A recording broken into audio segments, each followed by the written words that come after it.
যুবা হয়নি, কিন্তু আমরা দেখছি 5ই আগস্টের পরে যে নব্য বিএনপির আগমন, সেই নব্য বিএনপি সকল জাতি নেতা কর্মীদেরকে ছাঁটাই করতে চলেছে।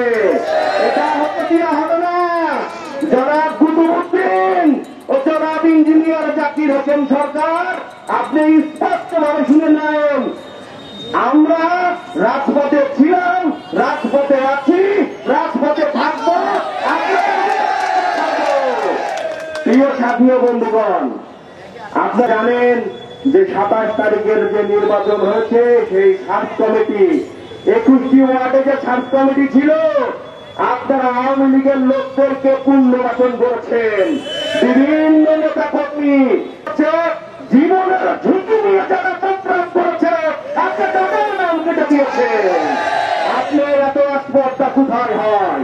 আপনার সাথে যখন আমি কথা বলেছি, আপনি বলেছেন ওয়ার্ডের যে সার্চ কমিটি হয়েছে তাতে কেউ আওয়ামী লীগের না। আমি বলছি আপনি কত প্রমাণ দিবেন? মিডিয়ার সামনে আমরা সব তুলে ধরবো যে আপনারা আওয়ামী লীগদের চোখদেরকে ঢুকিয়েছেন।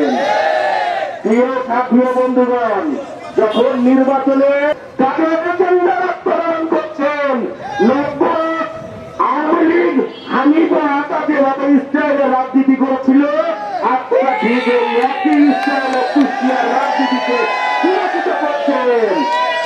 আপনারা শুনে রাখুন, আমাদের ওয়ার্ডের প্রত্যেক নেতা কর্মীকে আপনারা ফোন দিয়ে থ্রেট দিচ্ছেন। কখন খুঁটে যার হাতে আমার যান, আমার একটা কর্মীর গায়ে ফুলের আচর লাগলে আমরা প্রতিহত করব।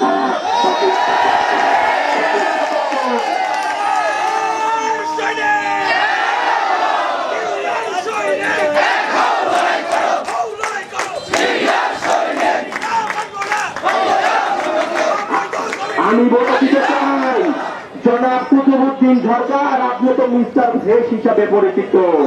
আপনি জেলার কনভেনর আছেন, তারপর পৌর নির্বাচনে আপনি নগ্ন হস্তক্ষেপ করেছেন। প্রতিটি ওয়ার্ডে নেতা কর্মীকে বলেছেন যে ছাপানোর প্রায় ভোট দাও। কাজক মাঝমাতার রাজনীতিতে আসলে কাজক মাঝমাতার বিএনপির সভাপতি নির্বাচিত হলে আপনার পায়ের তলার মাটি সরে যাবে, আপনি জানেন। অতএব কোন কিছুতেই আমাদেরকে দমানো যাবে না। আমাদের একটা নেতা কর্মী 1 থেকে 21 পর্যন্ত কোন রকম কোন সমস্যার যদি সম্মুখীন হয়, তারা যদি আমাদেরকে থ্রেট দেয়, আপনারা আমাদেরকে বলবেন। আমি কথা দিচ্ছি, কাজক